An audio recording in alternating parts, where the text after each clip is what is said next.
Rasulullah SAW bersabda kepada Abu Dzar, "Hal ta'awwazta billah minasyaitnil jinni wal ins?" Wahai Abu Dzar, adakah engkau berlindung dengan Allah dari syaitan jin dan syaitan manusia?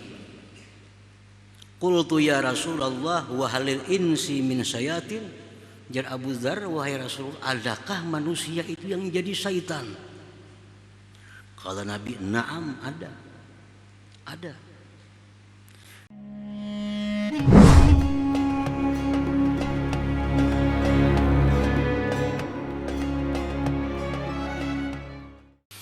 Para muhibbin rahimakumullah, al-hikmatus sabi'atu was salasuna ba'dal mi'atis tsaniyah min al-hikamil ata'iyah.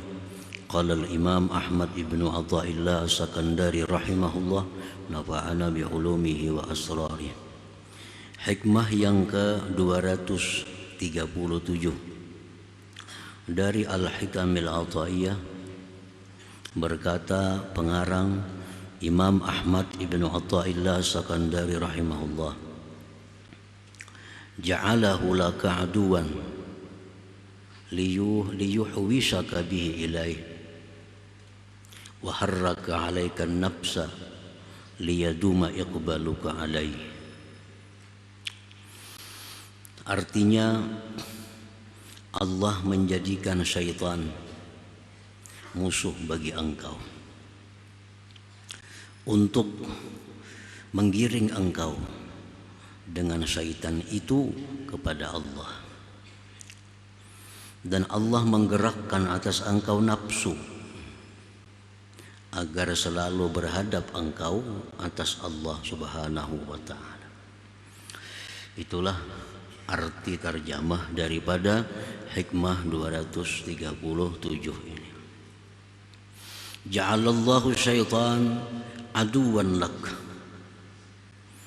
Allah menjadikan syaitan musuh bagi engkau. Qala Allah Ta'ala, Allah berfirman, inna syaitana lakum adu fattakhidhuhu aduwa.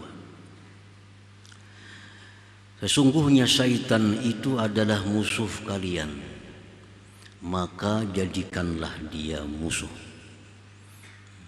Jadikanlah syaitan itu musuh, karena dia selalu memusuhi kita.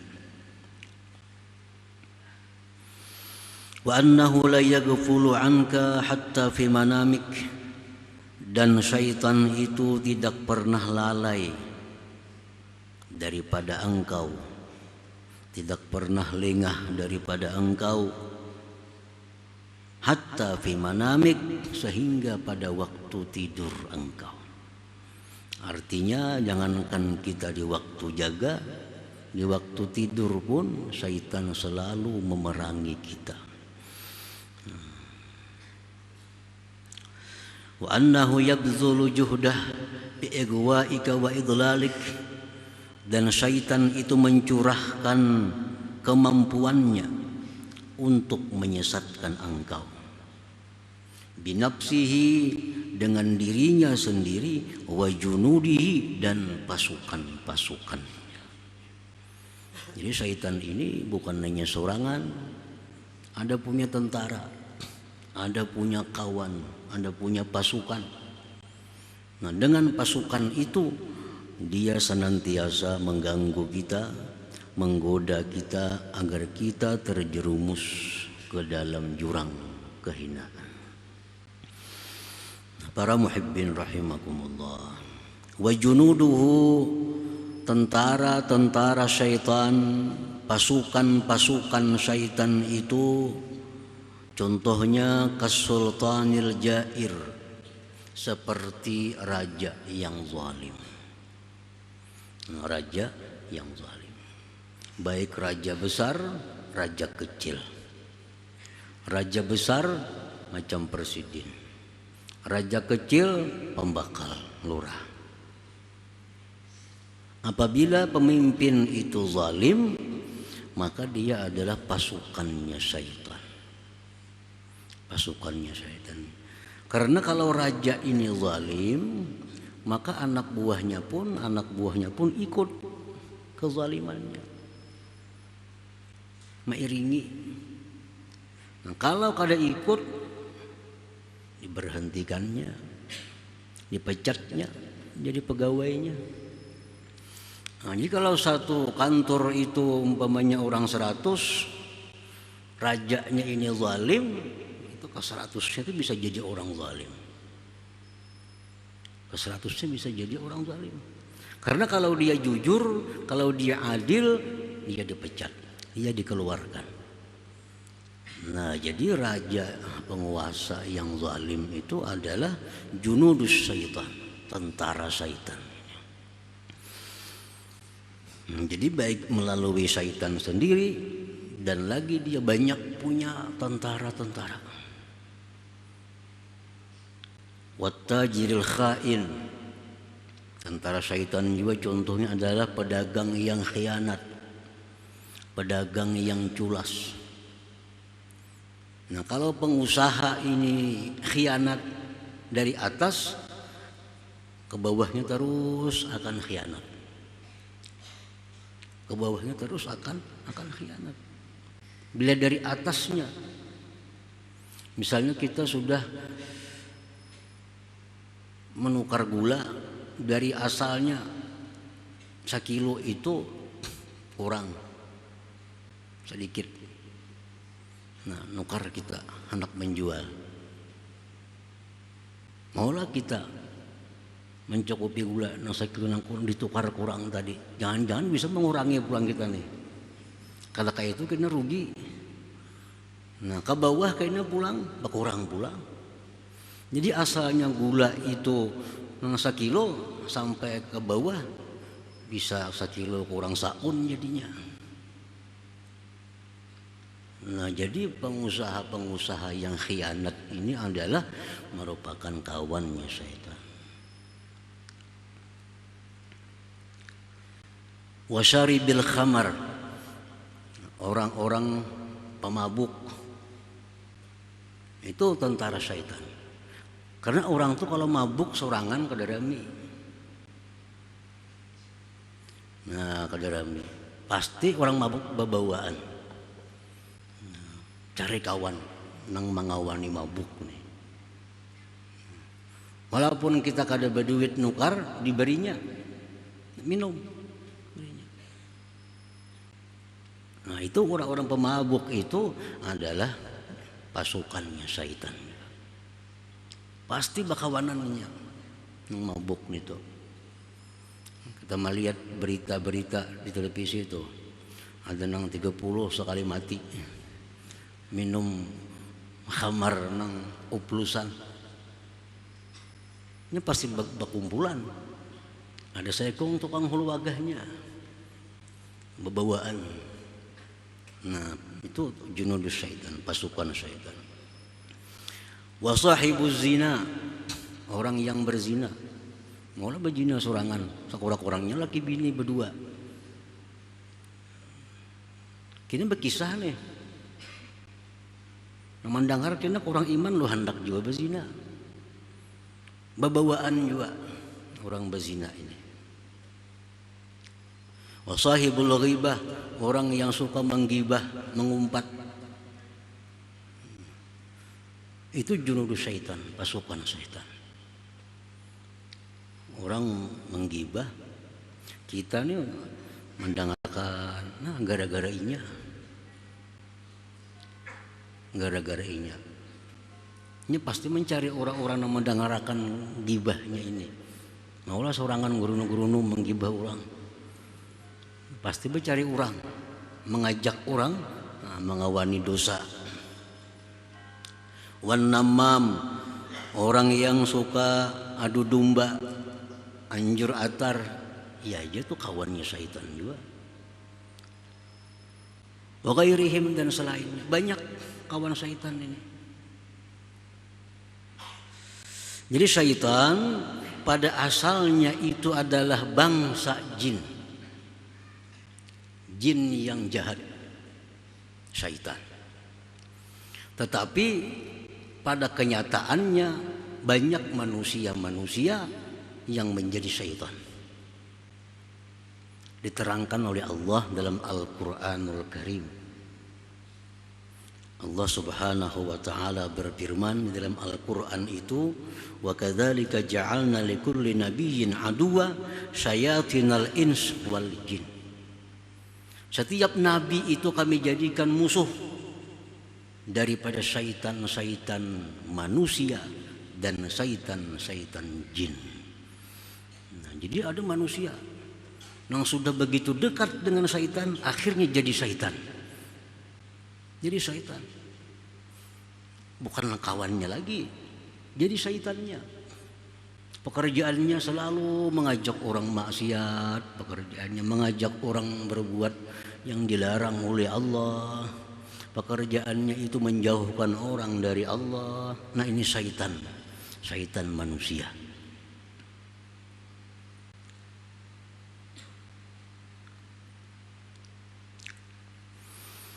Rasulullah SAW bersabda kepada Abu Dzar, hal ta'awwazta billah minasyaitonil jinni wal ins.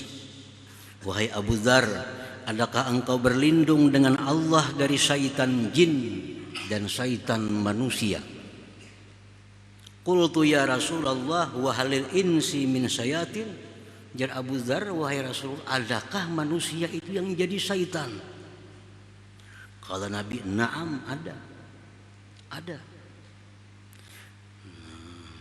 Hum syarrun min syayatinil jin. Ini manusia yang jadi syaitan ini lebih jahat daripada jin yang jadi syaitan. Lebih berbahaya lagi. Manusia yang jadi syaitan ini lebih berbahaya daripada syaitan yang dari jin.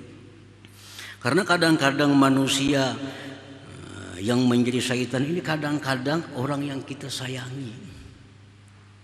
Kadang-kadang bini kita jadi syaitan, laki jadi syaitan, anak kadang-kadang jadi syaitan. Setiap manusia yang mengajak kita, membuat kita maksiat, itu syaitan manusia. Kadang-kadang orang terdorong oleh laki atau bini berbuat maksiat, terdorong oleh anak berbuat maksiat. Jadi lebih berbahaya lagi syaitan manusia ini daripada syaitan yang dari jin itu. Para muhibbin rahimakumullah. Malik bin Dinar berkata, inna syayatinal ins asyaddu alayya min syayatinil jin. Syaitan dari bangsa manusia itu lebih bersangatan daripada syaitan bangsa jin itu.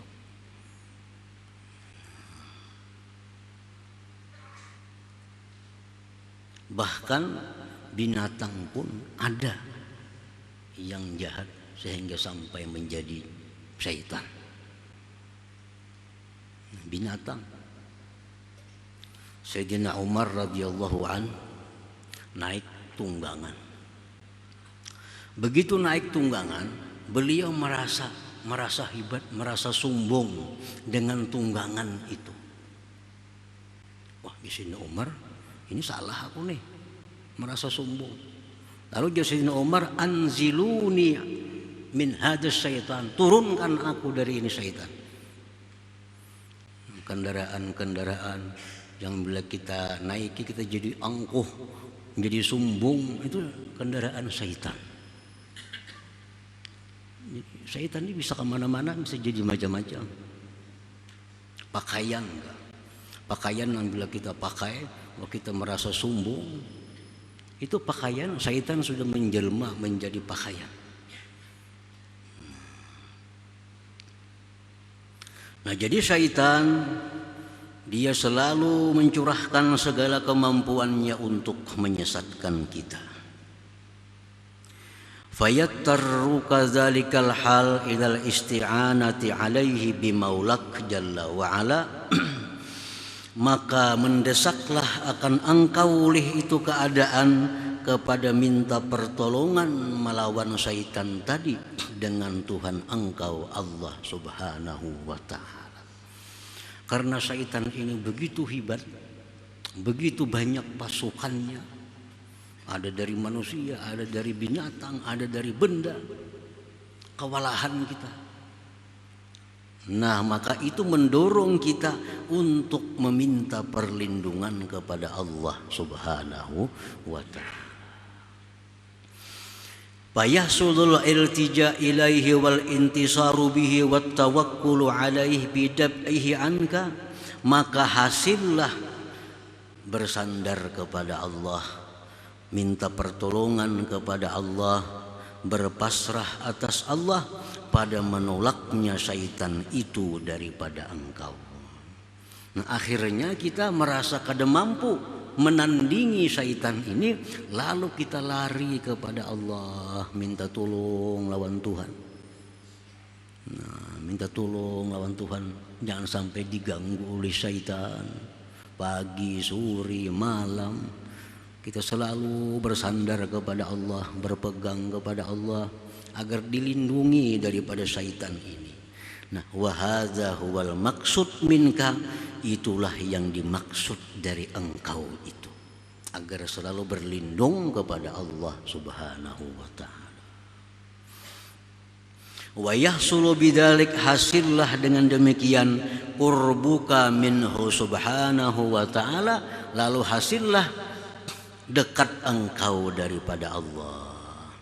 Wasawabul jazil, hasillah pahala yang besar indallahi ta'ala, di sisi Allah Subhanahu wa ta'ala.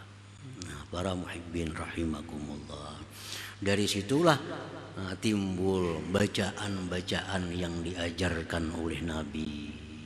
Baca ini hendak guring, baca ini hendak ini, supaya terlindung, terpelihara dari syaitan. Baca itu dapat kita pahala. Nah, gara-gara syaitan ada. Jika syaitan kada ada bacaan auzubillahi minasyaitonir rajim. Tapi karena syaitan ini diciptakan oleh Allah dan begitu kuat kemampuannya, kita disuruh berlindung kepada Allah, timbullah bacaan-bacaan, amalan-amalan yang membuat kita dekat kepada Allah jadinya. Nah, para muhibbin rahimakumullah, kita misalnya ada berisi kawan. Kawan kita ini kuat, kawan kita ini segala-galanya. Lalu kita berisi musuh. Musuh ini kuat pada kita, cuma lebih kuat kawan kita. Nah, mungkin kita melawan, kita kada sanggup lawan musuh nih. Lalu kada ada jalan lain, kita beparak lawan nang kuat ini. Nah, asalnya kita jarang bertaguran lawan nang si kuat ini. Asalnya jarang beparak karena ada musuh nih. Wah, ini menimpil kamana inya kasih itu umpat. Kenapa? Takutan bisa. Itulah yang dimaksud dari syaitan ini, supaya kita semakin dekat dengan Allah, jangan jauh. Karena bila kita jauh dari Allah, kita dimakannya kita. Bila kita dekat dengan Allah, syaitan mundur. Nah, inilah yang dimaksud dalam bab ini. Ini yang dimaksud dalam bab ini.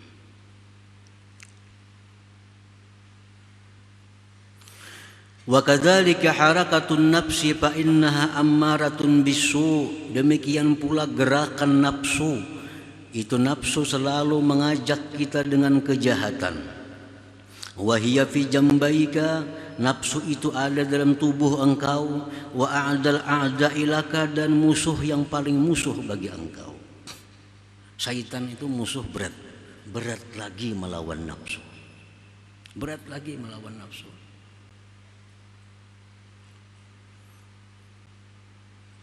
Qala Rasulullah SAW, a'dal a'da nafsuka allati baina jambayka. Musuh yang paling musuh engkau adalah nafsu engkau sendiri yang ada di dalam tubuh engkau itu. Orang itu biasa binasa karena nafsu. Karena nafsu. Berkendaraan nafsu, wah, akhirnya kecelakaan. Melihat duit nafsu, ambil, pada tahu duit orang, akhirnya masuk ke penjara. Nah, jadi segala kebinasaan di dunia, apalagi di akhirat, itu banyak diakibatkan oleh nafsu ini. Kenapa nafsu lebih berbahaya dari syaitan? Syaitan bulan puasa dipasung. Bulan puasa dipasung syaitan. Nafsu maginnya begantayangan. Bulan puasa itu maksiat-maksiat yang ada pada kita dari nafsu. Kalau syaitannya nggak ada, syaitan dipasung pada bulan Ramadan itu.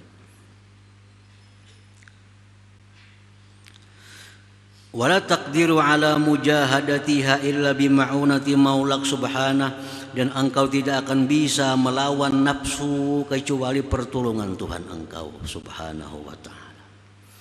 Fayahsulu laka bidzalik al-isti'anatu billah ta'ala fi mujahadatik wa dawamul iqbal alaih, maka hasillah bagi engkau dengan sebab demikian minta pertolongan dengan Allah pada melawannya engkau akan nafsu dan selalu berhadap kepada Allah subhanahu wa ta'ala. Wa yahsulu laka sawabul jazil, hasillah bagi engkau pahala besar bimujahadatiha dengan sebab berjuang melawan nafsu itu. Karena nafsu itu sangat kuat, kita kadang akan mampu menandinginya. Akhirnya kita buka, kita lari minta perlindungan kepada Allah subhanahu wa ta'ala. Ini yang dimaksud oleh Allah. Allah ciptakan jin, syaitan, Allah ciptakan nafsu. Ini yang membinasakan kita. Allah ciptakan ini apa? Agar kita lari kepada Allah, agar kita jangan jauh dari Allah. Karena kalau kita dekat dengan Allah, ini kalah. Nafsu kalah, syaitan kalah. Nah, jadi itu maksudnya bahwa Allah jadikan syaitan itu musuh, nafsu itu musuh, supaya apa? Nah, supaya kita ini lari, mendekat, minta perlindungan kepada Allah subhanahu wa ta'ala. Rasulullah SAW menyuruh sahabat berdoa untuk menandingi nafsu. Ya Hayyu ya Qayyum birahmatika astaghits aslih li sya'ni kullah wa la takilni ila nafsi tarfata ain. Baca Nabi doa itu, engkau akan menang melawan nafsu engkau. Ya Hayyu ya Qayyum birahmatika astaghits, wahai Tuhan yang maha hidup, yang maha berdiri sendiri, dengan rahmat engkau aku minta pertolongan. Wa aslih li sya'ni kullah, baguskan perkaraku seluruhnya. Wala takilni, dan jangan engkau serahkan aku ila nafsi, kepada nafsuku, tarfata ain, sekejap mata jua pun. Nabi nyuruh baca bisukan kemarian, supaya kita jangan dikendalikan oleh nafsu dalam hidup ini. Nah, kita baca doa itu jadi pahala kita. Jadi pahala, jadi tambah dekat lawan Allah subhanahu wa ta'ala. Fa'adawatu syaitan laka wa harakatun nafsi alaik bil haqiqah ni'matun azimatun minallahi alaik li'annaha minal wasail ilal khairat. Nah, musuhnya syaitan bagi engkau, gerakan nafsu atas engkau, itu pada hakikatnya adalah nikmat yang besar daripada Allah kepada kita. Allah jadikan syaitan, Allah jadikan nafsu untuk kita sebenarnya nikmat. Kenapa nikmat? Karena yang dua itu merupakan perantara kita untuk mendekat kepada Allah subhanahu wa ta'ala. Nah, jadi itu sebenarnya bagi kita nikmat. Asal kita mendekat kepada Allah subhanahu wa ta'ala. Coba kita andai kata kada ada syaitan, kada ada bacaan-bacaan. Kenapa kita disuruh membaca Allahumma inni a'udzubika minal khubuthi wal khaba'is? Ya Allah, aku berlindung dengan engkau dari syaitan laki-laki, syaitan perempuan. Kalau hendak masuk WC. Nah, coba kada ada syaitan, kada ada bacaan itu, kada ada pahala kita. Nah, oleh karena Allah jadikan syaitan, timbul ada bacaan. Dengan bacaan itu kita terhindar dari syaitan dan makin dekat dengan Allah subhanahu wa ta'ala. Kada nikmatlah syaitan itu bagi kita. Nah, nikmat. Nah, jadilah firman Allah dalam Al-Quran, Rabbana ma khalaqta hadza batila. Tidak ada sesuatu yang diciptakan Allah itu sia-sia. Semua ciptaan Allah itu kalau kita bisa menyikapinya, kita bisa mengelolanya, jadi nikmat yang besar dengan kita. Nah, para muhibbin rahimakumullah, dosa ini kalau kita bisa menyikapi dosa, jadi nikmat. Ada dosa yang membawa ke surga. Macam apa dosa membawa ke surga? Nah, dengan sebab dosa yang diperbuatnya, dosa yang dilakukannya, akhirnya orang ini merasa sedih. Nah, hinanya aku di sisi Allah. Untung si Fulan tuhnya penyembahyang, kada biasa memukul orang, kada bisa menipu orang.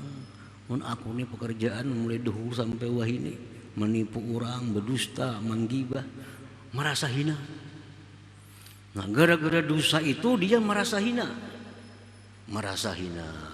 Akhirnya dia menyesal dan tobat kepada Allah gara-gara dosa juga. Nah, jadi ada dosa yang bisa membawa kita ke surga. Kenapa? Karena dengan dosa itu kita menjadi merasa orang yang hina. Nah, lebih baik dosa daripada taat kalau membawa kepada kesombongan. Nah, sembahyang, tahajud, puasa, macam-macam, tapi merasa aku paharatnya sekampungan lain guringan malam. Sekampungannya kan tahajudnya aku seikung aja, merasa dirinya paling bersih. Nah, itu taat yang membawa ke neraka. Taat yang membawa ke neraka. Karena sesudah taat diiringi dengan keangkuhan, kesombongan yang berarti merebut sifat Allah Subhanahu wa ta'ala. Orang yang melakukan maksiat lalu timbul merasa dirinya hina, merasa dirinya rendah, merasa dirinya kada berarti di sisi Allah, lebih disukai itu oleh Allah daripada orang yang taat namun sombong. Nah, jadi baik taat, baik maksiat, baik syaitan, baik para waliullah, semuaan itu adalah nikmat Allah bagi kita. Kalau kita bisa memikirkannya, bisa menyikapinya. Kada ada perbuatan ciptaan Tuhan itu sebenarnya yang kada nikmat bagi kita. Walaupun dosa, kalau kita bisa menyikapi dosa itu jadi nikmat kepada kita. Nah, syaitan jadi nikmat, nafsu jadi nikmat, apalagi taat, apalagi perbuatan baik. Perbuatan jahat pun kalau kita bisa menyikapi, membawa kita ke surganya Allah Subhanahu wa ta'ala.